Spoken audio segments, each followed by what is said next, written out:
getting back to the gun thing was Brandon had a guy with him, and I gave him an onyx pin for where that scrape was. He said he wanted to still hunt that day.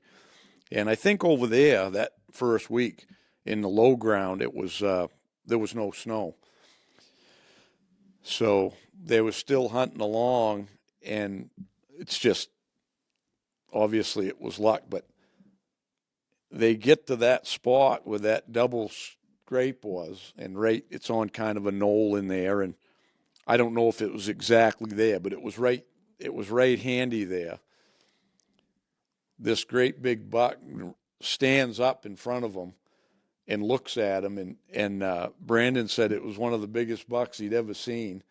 So he says to the guy right there, and then the time the guy got his gun up, I guess he pulled the trigger and it went click, or it didn't go off. He didn't pull the hammer back. It was a lever action. He didn't pull the hammer back.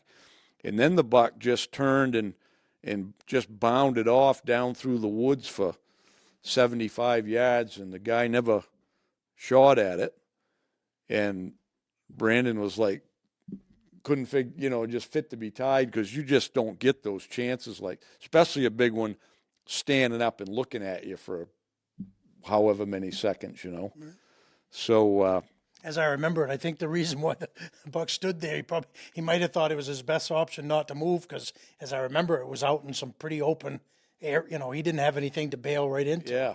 He probably was just hoping they were going to not see him. Whatever it was. So that cost the guy a good buck, because he wasn't familiar with the gun. That's it. He didn't prepare for it.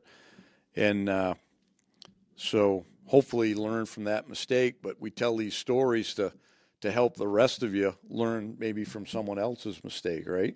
Right. That's it. Yeah. Like I always said, you're going to learn more that's the failure, right? We talk about you learn more from the failures than you do from your successes, because if that happens to yourself and a great big buck gets away like that, you ain't ever going to forget that your whole life. Right. You'll have that buck blueprinted in your mind forever about the one that got away.